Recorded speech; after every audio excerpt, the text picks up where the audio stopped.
Kidney disease and hypertension kidney disease की वजह से हाइपरटेंशन और किडनी डिजीज़ का बहुत आपस में गहरा ताल्लुक है। अगर प्राइमरी किडनी डिजीज़ हो गई है ना, मतलब कोई किडनी डिजीज़ हो गई है, उसकी वजह से ब्लड प्रेशर बढ़ जाता है, ब्लड प्रेशर बढ़ जाएगा मतलब हाइपरटेंशन हो जाएगी, तो उसकी वजह से किडनी और डैमेज हो जाएगी, किडनी और डैमेज हो जाएगी तो ब्लड प्रेशर और बढ़ जाएगा, और इस तरह ESRD जिसे एंड स्टेज रीनल डिजीज़ कहते हैं वो हो जाती है। अब हर किडनी डिजीज़ हाइपरटेंशन कॉज नहीं करती, कुछ किडनी डिजीज़ हाइपरटेंशन कॉज करती हैं, कुछ नहीं करती। अब जो करती हैं हाइपरटेंशन कॉज, उनमें भी दो तरह की रीनल डिजीज़ हैं।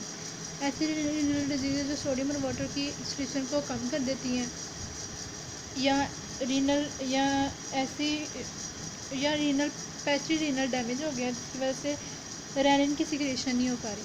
सबसे पहले हम देखते हैं रीनल रीजन्स जो कि सोडियम और वाटर की एक्सक्रीशन को कम कर देती हैं। अब वो तीन तरह की हो सकती हैं, तीन इस खराबियाँ हो सकती हैं। रीनल वेस्कुलर रेजिस्टेंस इंक्रीज़ हो जाए तो अभी किस में इंक्रीज़ हो सकती है, रेजिस्टेंस इंक्रीज़ कर दें तो ये अगर रीनल आर्टरी स्टेनोसिस कर देना, रीनल को जो आर्टरी सप्लाई करी है उसकी स्टेनोसिस कर दें, तब उसकी वजह से जो हाइपरटेंशन होगी वो इसकी एग्जांपल है। नंबर 2 पे आता है कि अगर पिलरी फिल्ट्रेशन कोफिशिएंट को कम कर दें, मतलब ग्लोमेरुलर फिल्ट्रेशन कोफिशिएंट को कम कर दें, उसकी वजह से GFR कम हो जाती है। इसमें इसकी एग्जांपल में क्रॉनिक ग्लोमेरुलर नेफ्राइटिस है। इसमें क्या होता है, इन्फ्लेमेशन और थिकनिंग की वजह से उसकी GFR बेसमेंट मेम्ब्रेन की GFR कम हो जाती है। GFR नहीं उसका कोफिशिएंट फिल्ट्रेशन कोफिशिएंट कम हो जाता है और अल्टीमेटली GFR कम हो जाती है। तीसरे नंबर पे ट्यूबुलर सोडियम रीअब्जॉर्प्शन ज़्यादा हो जाए, सोडियम की रीअब्जॉर्प्शन ज़्यादा हो जाए, सोडियम की रीअब्जॉर्प्शन जब ज़्यादा हो जाएगी तो तब अब ये कहाँ पे होती है, अब इसकी एग्जांपल क्या है, एक्सेसिव एल्डोस्टेरोन सिक्रेशन की वजह से जो हाइपरटेंशन होती है वो इसकी एग्जांपल है, जो कि सोडियम की रीअब्जॉर्प्शन को बढ़ा देती है in the cortical collecting tubules. अब जो हाइपरटेंशन होती है ना, जब हाइपरटेंशन डेवलप होती है तो सोडियम और वाटर की एक्सक्रीशन नॉर्मल हो जाती है। क्यों? क्योंकि जब हाइपरटेंशन डेवलप होती है तो उसने क्या करना होता है, सोडियम और वाटर को रिमूव करना है। उसने प्रेशर नेट्रीयूरेसिस जिसे हम सोडियम से रिमूवल करते हैं और प्रेशर डायूरेसिस जो वाटर की रिमूवल करते हैं वो उसने कर देना है। और इस तरह अगर वेस्कुलर रेजिस्टेंस बहुत ज़्यादा बढ़ गई है या GFR बहुत ज़्यादा कम हो गई है ना, तो फिर भी उसकी जो वाटर और सोडियम की जो कंसनट्रेशन है ना वो सेम रहती है, मतलब एक्सक्रीशन नॉर्मल हो जाती है।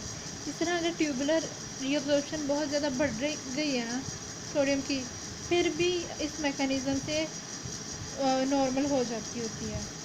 और इस तरह मतलब हाइपरटेंशन की वजह से इन सब की वजह से रीनल इंजरी की वजह से हाइपरटेंशन तो हो जाती है, लेकिन हाइपरटेंशन की वजह से सोडियम और वाटर की एक्सक्रीशन ख़त्म हो जाती है। और ये क्या किस बेस पे होता है, at the cost of hypertension. अब हाइपरटेंशन ये तो हो गई सोडियम और वाटर की एक्सक्रीशन की रिडक्शन की वजह से। अब अगर रीनल का ना पैचेस में डैमेज हो गया तो उसकी वजह से रेनिन सिक्रिएट नहीं होगी। फॉर एग्ज़ाम्पल किडनी का एक हिस्से में इस्कीमिया हो गया है, मतलब अगर एक रीनल आर्टरी को अगर हम कंस्ट्रिक्ट कर दें फॉर एग्ज़ाम्पल, उसकी वजह से किडनी का कुछ पार्ट इस्कीमिया हो जाएगा और बाकी को इस्कीमिया नहीं होगा। जिस पार्ट में इस्कीमिया होगा वो बहुत ज़्यादा रेनिन प्रोड्यूस करेगी, वो रेनिन एंजियोटेंसिन 2 प्रोड्यूस करेगी और वो अल्टीमेटली हाइपरटेंशन प्रोड्यूस करेगी।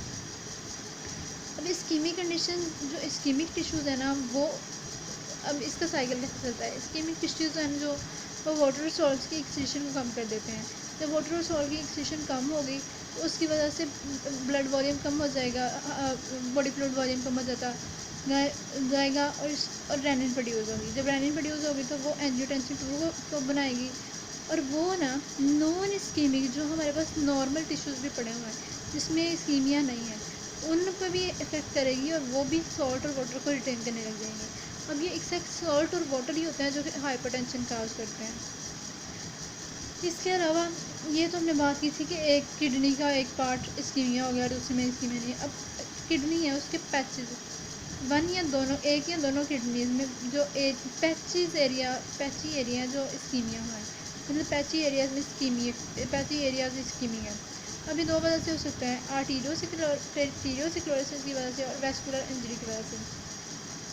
इन सब की वजह से भी वही कुछ होता है, जो इस्कीमिक नेफ्रॉन्स होते हैं ना, वो सॉल्ट और वाटर एक्सक्रीट कैसलेस करते हैं, उसकी वजह से रेनिन प्रोड्यूस होती है। रेनिन एंजियोटेंसिन 2 बना देना है। एंजियोटेंसिन 2 नॉर्मल जो नेफ्रॉन्स है ना, उनको भी कहना है कि एक्सक्रीट करें सोडियम और वाटर, नहीं उनको भी कहना है कि रिटेन करें, क्योंकि वो तो नॉर्मली कर रहे हैं, लेकिन उनको भी कहना रिटेन करें। उसकी वजह से ये एक्सेस सोडियम और वाटर है, जिसकी वजह से हाइपरटेंशन होने लग जाती है। अब ऐसी डिजीज़ जो कि डेट कॉजेज इंटायर लॉस, मतलब ऐसी डिजीज़ जो किडनी वो तो करती हैं, ऐसी डिजीज़ जो किडनी का को इफ़ेक्ट करती हैं लेकिन हाइपरटेंशन नहीं करती, वो कैसी होती हैं? क्रोनिक लिवर किडनी डिजीज़ में होता है ऐसा कि अगर मतलब पूरी की पूरी किडनी भी, इसमें होता है ऐसा कि जो किडनी अगर पूरी किडनी भी ख़राब हो गई है ना एक, और दूसरी किडनी का कुछ पार्ट भी ख़राब हो गया है, उसकी वजह से क्रोनिक किडनी डिजीज़ हो जाती है, लेकिन इसमें कभी भी वो नहीं होती। इसमें क्या होता है कि अब जो बाकी बच गया है ना हमारे पास नेफ्रॉन्स, उनके वो जो है ना, उनकी वो वाटर और सॉल्ट को, अब इसमें 2 कंडीशंस हैं। अगर तो हम सॉल्ट, जो पेशेंट है ना सीकेडी का, वो सॉल्ट इंटेक कम बहुत ज़्यादा नहीं ले रहा, और अगर बहुत ज़्यादा ले ही ले रहा, तो फिर उसको हाइपरटेंशन नहीं होगी। लेकिन अगर वो सीकेडी के साथ साथ सॉल्ट भी ज़्यादा ले रहा है ना, फिर हाइपरटेंशन हो जाएगी।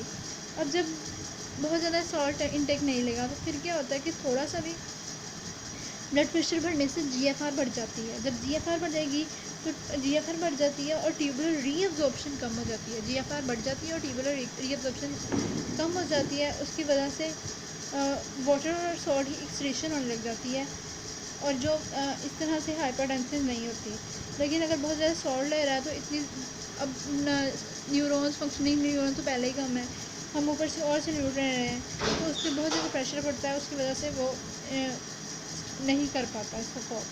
ट्रीटमेंट अगर हाइपरटेंशन की बात करें, तो ट्रीटमेंट में हम ऐसी मेडिसिन यूज़ करते हैं, ड्रग्स यूज़ करते हैं जो सॉल्ट और वाटर की रिटेंशन को कम कर दें। इसमें कौन कौन से बीटा एड्रेनर्जिक ब्लॉकर्स आते हैं, एंजियोटेंसिन रिसेप्टर एंटागोनिस्ट आते हैं, और इसके अलावा एंजियोटेंसिन कन्वर्टिंग एंजाइम इनहिबिटर्स आते हैं। दूसरे नंबर पर बात करें, ऐसी ड्रग्स हम यूज़ करते हैं जो जीएफआर किडनीज़ की वैसोडाइलेशन करा देती है और जीएफआर को बढ़ा देती है। इसमें कैल्शियम चैनल ब्रोकर्स यूज़ करते हैं डिजीज़ में। तीसरी हम डायोयूरेटिक्स यूज़